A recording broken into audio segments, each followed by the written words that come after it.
Let's cut the bullshit. You trust the blue dot. When you open Google Maps, or call an Uber, or watch your drone hover in the sky, you trust that little blue circle implicitly. You believe that because a satellite 12,000 miles away says you are at your house, you are actually at your house. Well, I'm here to tell you that the blue dot is a fucking lie. For the last week, I've been playing with radio frequencies, and what I found honestly pissed me off.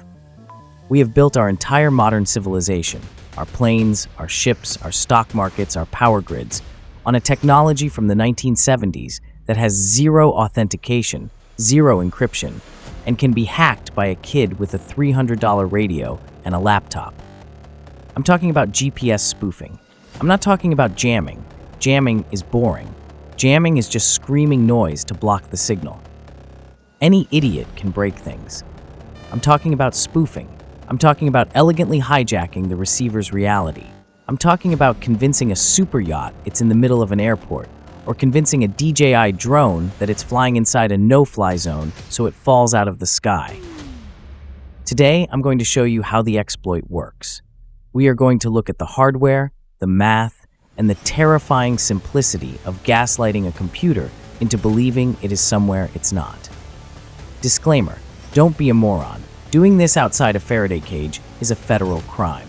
Don't bring down a 747 just to test a script.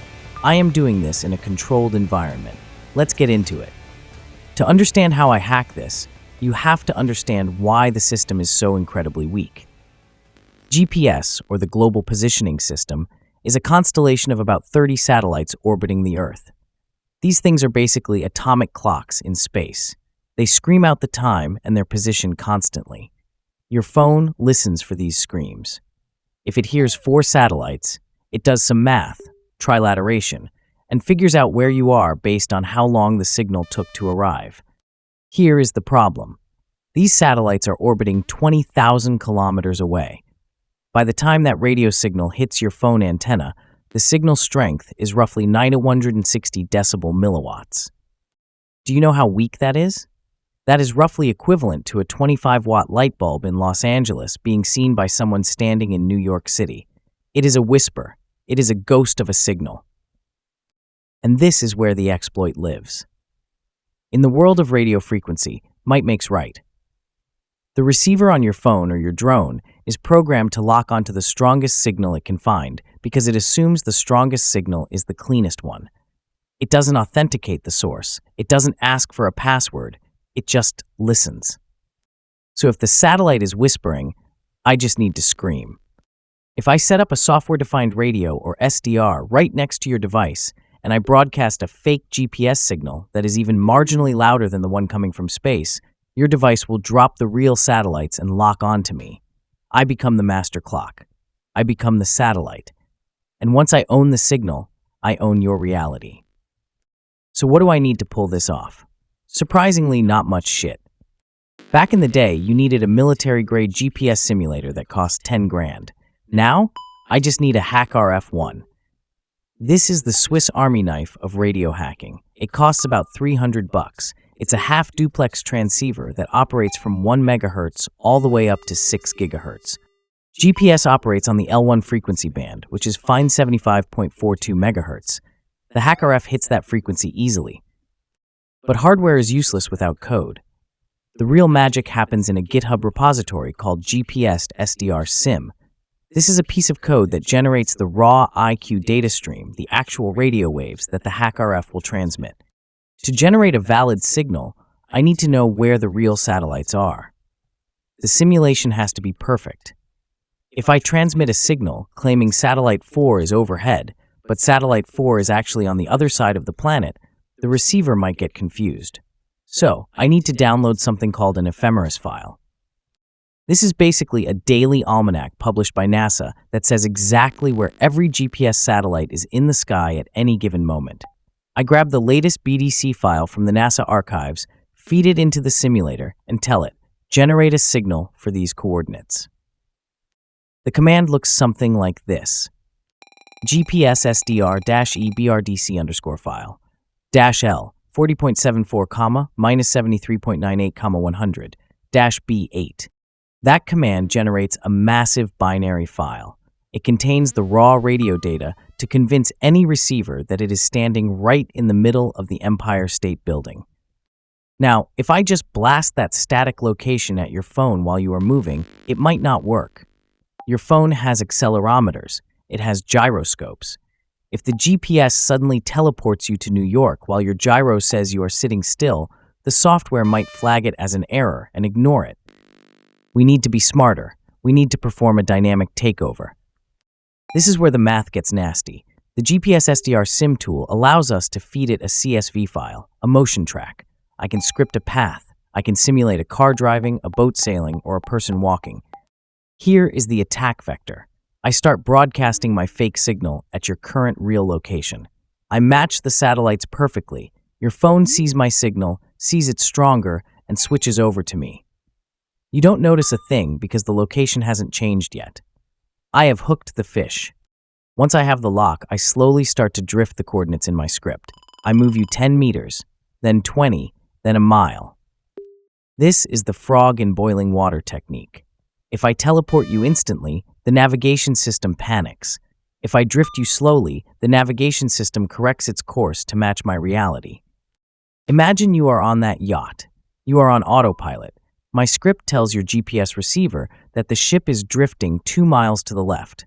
The autopilot sees this error and steers the ship 2 miles to the right to compensate. In reality, the ship was never drifting left. The ship was straight.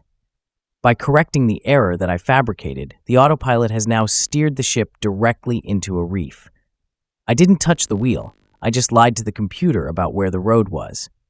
Let's talk about a target that is way more fun than a boat. Drones. Companies like DJI have built-in hard-coded no-fly zones. If the drone's GPS tells it that it is near an airport, a stadium, or Washington, D.C., the software locks the controls. It will refuse to take off, or if it's already in the air, it will force an immediate landing. This is a security feature, but to a hacker, it's a kill switch. If I am flying a drone and I want to take you out, I don't need a net gun. I don't need a jammer. I just need to spoof your GPS coordinates. I point my antenna at your drone. I overpower the L1 signal. I feed it a coordinate that corresponds to the center of JFK International Airport. The moment the drone processes that packet, its internal logic screams, "Holy shit, we are in restricted airspace." It doesn't matter that we are actually in a park in Ohio. The software overrides your controller inputs. It initiates an emergency landing protocol. The drone literally drops out of the sky and lands itself. You have lost control because you lost the location war. And the reverse is true. This is how criminals bypass geofences. If I want to fly a drone into a restricted area, I just spoof the GPS to tell the drone it is flying in the middle of nowhere. The geofence never triggers because the drone never knows it crossed the line. But here is the scariest part. And this is the part that keeps security engineers awake at night. GPS isn't just about where am I, it's about what time is it. Remember, the satellites are atomic clocks. They provide the precise time synchronization for the entire planet. Cell towers use GPS time to sync their data packets. Power grids use GPS time to manage the flow of electricity, phasor measurement units. Wall Street uses GPS time to timestamp high-frequency trades. If I can spoof the time, I can fuck up the world. If I shift the GPS time signal by just a few milliseconds, I can cause cell towers to drop calls because they lose sync with their neighbors. I can cause power grids to trip breakers because they think the phase alignment is off.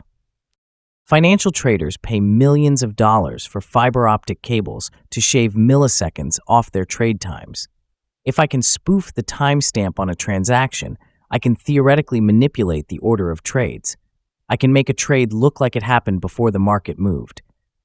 This is called timeshifting, and it is a massive vulnerability in critical infrastructure. We are relying on a civilian signal that has no encryption. The military has M-code, which is encrypted GPS. They are safe, but the civilian infrastructure, the power grid, your Tesla, it's all listening to the unencrypted L1 band. It's all wide open. So why am I showing you this? Because you need to understand that the technology you rely on is built on a foundation of sand.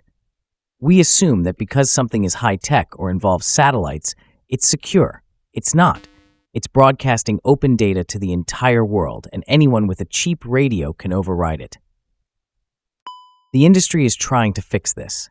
They are talking about open service navigation message authentication for the Galileo satellites, which adds a digital signature to the navigation data. That would stop simple spoofing like this, because my HackRF wouldn't have the private key to sign the fake signal. But right now, that tech isn't rolled out everywhere. Right now, if I point a directional antenna at your Tesla and tell it that it's driving 100 miles per hour on a freeway when it's actually sitting in a parking lot, the car gets confused. This is the reality of RF hacking. It's invisible, it's silent, and it affects the physical world in ways that malware never could. If you want to dig deeper, look into GPS-sdr-sim and the HackRF One, but keep it in the lab. Messing with GPS frequencies can interfere with emergency services, airplanes, and critical comms. The FCC does not play games with this. They will hunt you down. Stay paranoid, update your firmware. And remember, just because the map says you are safe doesn't mean you aren't about to crash. One life, one shot, make it count.